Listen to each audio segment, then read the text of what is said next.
Ce week-end, c'était la reprise de la Super Formula à Fuji. Que s'est-il passé? Je vous propose qu'on regarde ça ensemble. La séance du vendredi a été annulée à cause des mauvaises conditions météo. En effet, il y avait beaucoup trop de vent et de pluie sur le circuit de Fuji. Pour la qualification, au final, ils sont partis sur une séance unique de 45 minutes où tous les pilotes allaient être en piste en même temps. Et c'est donc à 2h20 heure française que les pilotes s'élancèrent pour la qualification de la course 1. Étant donné que la qualification servait également de séance d'essai, la bataille pour la pole fut particulière et relativement indécise au vu du manque de roulage. Mais c'est finalement Tomoki Nojiri, le double champion en titre de la série, qui prend la pole devant Ritomo Miyata et Liam Lawson. A noter quand même que 17 des 22 pilotes sont sous la même seconde. Les qualifications sont plus difficiles pour Alesi et les rookies Boluk Basi et Ayman, 18e, 20e et 21e respectivement. Le départ fut très agité avec un excellent départ de Toshiki Oyu et Lawson. Miyata, lui, se rate complètement. Sans oublier plusieurs voitures qui restent bloquées sur la grille, celles de Kunimoto, Ota, Ayman et Sakaguchi. Au premier virage, Sekiguchi bloque les roues et va toucher Yamashita, ce qui va l'envoyer sur le pneu arrière de Kobayashi et donc provoquer la crevaison. C'est l'abandon pour Kenta Yamashita, mais aussi pour Kamui Kobayashi. Au début du deuxième tour, alors en bagarre avec Chotsuboy, Makino bloque les roues et vient s'encastrer dans la monoplace du team Inging. Un accident assez similaire à celui survenu entre Barrichello et Schumacher à Melbourne en 2002. Heureusement, pas de blessés, mais cet accident fait sortir la première safety car de la saison car il y a énormément de débris sur la piste. À la relance, Liam Lawson attaque directement Toshiki Oyu, mais Oyu le décroise. À la fin du premier secteur, ils sont toujours côte à côte. Aucun ne semble vouloir lâcher. Les deux vont off-track. Lawson s'en sort mieux que Oyu, qui lui va perdre plusieurs places. Miyata en profite pour attaquer Lawson, mais le néo-zélandais conserve sa deuxième place. 10e tour, la fenêtre de ravitaillement est ouverte. Oyu et Ren Sato sont les premiers à rentrer.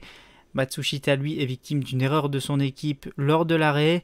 Makino, lui, en profite pour effectuer son drive-thru suite à l'accident avec Tsuboy. L'écart entre Nojiri et Lawson est stable, 1 seconde 4 en moyenne, et c'est Lawson le premier qui va pit pour tenter l'undercut sur son équipier. Un pit rapide de 6 secondes, tandis que Nojiri s'engouffre dans la pit lane le tour suivant pour un pit un petit peu plus lent que Lawson, 6 secondes 4. En difficulté avec ses pneus neufs, Nojiri ne peut rien faire et voit Lawson le dépasser et s'envoler. Miyata et Hirakawa se battent pour le lead provisoire étant donné qu'ils ne se sont pas encore arrêtés à ce stade de la course. Après que tout le monde se soit arrêté, Lawson mène avec 5 secondes d'avance sur Nojiri qui lui en a 5 autres sur Yamamoto. À 4 tours de la fin, Alesi, alors en bataille avec Fukuzumi, s'accroche avec le japonais. Les deux pilotes terminent leur course dans le gravier, ce qui fait sortir la safety car. La course ne repartira plus et c'est à nouveau une victoire lors de ses débuts dans une catégorie pour Liam Lawson. Il s'impose devant son équipier et Hirakawa et je vous laisse le classement de cette course 1.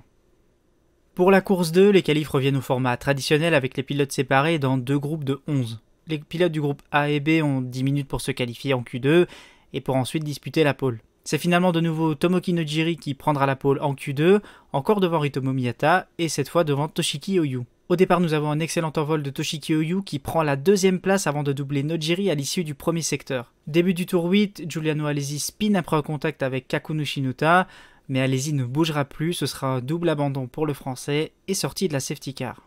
Bon, on espère pour lui quand même qu'il va vite s'en remettre parce que du côté de chez Toms, n'avoir qu'une seule voiture pour se battre, ça devient compliqué. Lors de l'ouverture de la fenêtre de ravitaillement, toutes les voitures rentrent sauf Hirakawa qui va tenter un pari. Lors des changements de pneus, Nojiri ressortira devant Oyu. À la relance, Oyu tente de dépasser Nojiri mais il va bloquer les roues et Nojiri va repasser devant immédiatement. Dans l'ensemble, ce fut une course relativement calme comparée à la première. Pas grand chose à signaler à part une crevaison pour Oyu au tour numéro 28. Une pénalité est également attribuée à Liam Lawson et Sakaguchi pour ne pas avoir respecté la procédure sous safety car. Au 39e tour, dernière chance pour Hirakawa de pit, son pari n'aura pas fonctionné, il s'engouffre dans la pit lane, réalise son arrêt, et là, à la sortie des stands, il est au ralenti, une roue a été mal fixée, c'est donc l'abandon pour Hirakawa et un week-end à oublier pour le team Impool. Un tour plus tard, c'est le damier et victoire pour Tomoki Nojiri devant Chotsuboy et Kenta Yamashita.